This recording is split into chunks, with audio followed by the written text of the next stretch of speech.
दोस्तों, हम सबको पता है कि श्रीलंका ने भारत के चाइनीज स्पाई के श्रीलंका आने पर कंसर्न शो करने के बावजूद श्रीलंका के हम्बनटोटा पोर्ट पर डॉक करने की अनुमति दे दी थी और ये शिप 16 अगस्त से 22 अगस्त 2022 तक हम्बनटोटा पोर्ट में रहा था। क्योंकि ये शिप स्पाई शिप है और इसका स्पाइंग रेंज 750 किलोमीटर है, इस कारण से इंडिया के major strategic asset and activities इसकी रेंज में आ गए थे। इंडिया इस बात से श्रीलंका से बहुत नाराज़ है। इंडिया ने इस पर श्रीलंका को डायरेक्ट कुछ नहीं कहा क्योंकि ये श्रीलंका का इंटरनल मैटर है, पर इंडिया ने श्रीलंका के अगेंस्ट कुछ स्ट्रिक्ट एक्शन ज़रूर लिए हैं, जिससे श्रीलंका के टूरिज़्म इंडस्ट्री पर गहरा प्रभाव पड़ा है। प्रभाव ऐसा कि श्रीलंका की टूरिज़्म इंडस्ट्री तबाह हो सकती है। साथ ही श्रीलंका के हर इश्यूज़ पर शांत रहने वाले भारत ने श्रीलंका को UNHRC means United Nations human resource council के मंच से तमिल इशू पर जोरदार लताड़ लगाई है। नाउ क्वेश्चन इज, भारत ने ऐसा कौन सा स्टेप लिया जिससे श्रीलंका की टूरिज्म इंडस्ट्री कोलैप्स करने की कगार पर आ गई? साथ ही श्रीलंका को UNHRC में भारत ने क्यों घेरा? भारत के द्वारा लिया गया इस स्टेप का क्या रीज़न हो सकता है? हम आने वाले कुछ ही मिनटों में इन्हीं क्वेश्चन का आंसर ढूंढने की कोशिश करेंगे। नमस्कार friends, welcome to white paper. मैं हूं कुलदीप डनसेना। भारत ने श्रीलंका को उनके इतिहास के सबसे टफ इकोनॉमिक क्राइसिस में बिना कोई क्वेश्चन किए नियरली $4 बिलियन की फाइनेंशियल असिस्टेंस प्रोवाइड किया है, जिससे कि IMF पैकेज मिलने तक श्रीलंका की बेसिक ज़रूरतें पूरी होती रहे। बट जिस तरह भारत के सिक्योरिटी कंसर्न को नज़रअंदाज कर श्रीलंका ने चाइनीज़ स्पाई शिप को डॉक करने का परमिशन दिया और ये शिप 16 अगस्त से 22 अगस्त 2022 तक श्रीलंका के हम्बनटोटा पोर्ट में रहा, इससे भारत की major strategic asset and activities इस शिप की रेंज में आ गए। भारत श्रीलंका के इस स्टेप से बहुत नाराज़ है।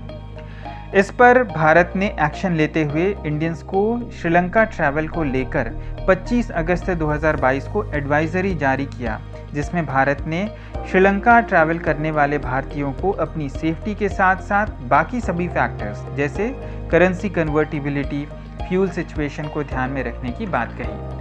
एंड भारत सरकार की ओर से 25 अगस्त को ट्रैवल एडवाइजरी जारी करते ही भारतीय टूरिस्ट एंड ट्रैवलर्स की संख्या अगस्त के महीने में ही श्रीलंका में 20% कम हो गई। वर्ल्ड बैंक की डेटा के अनुसार श्रीलंका का 2019 में टूरिज्म से जनरेटेड रेवेन्यू $4.66 बिलियन था। आपको बता दूं, श्रीलंका की इकोनॉमी में 2019 में टूरिज्म इंडस्ट्री का शेयर अप्रॉक्सीमेटली 12% था एंड ड्यूरिंग कोविड 2020 में श्रीलंका ने सिर्फ $1.08 बिलियन ही रेवेन्यू जनरेट किया।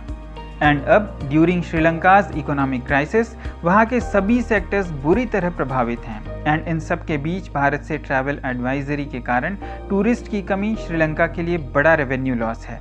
साथ ही श्रीलंका को भारत ने जिस तरह UNHRC में तमिल मुद्दे पर फटकार लगाई, इसे श्रीलंका सरकार के द्वारा चाइनीज स्पाई शिप को भारत के कंसर्न के बावजूद श्रीलंका में डॉक करने के अगेंस्ट एज अ पे बैक के रूप में देखा जा रहा है।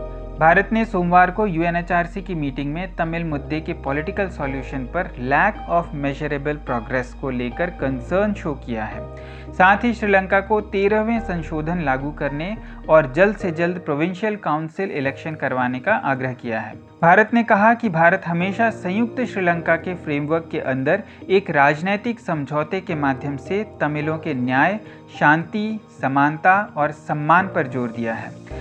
भारत का यह स्टेटमेंट श्रीलंका के चाइनीज स्पाई शिप को भारत के द्वारा कंसर्न शो करने के बाद इंडेफिनेटली ब्लॉक करने और कुछ ही दिनों में अपने ही कमिटमेंट से पलटकर अपने पोर्ट में अलाउ करने के अगेंस्ट गुस्से के रूप में देखा जा रहा है।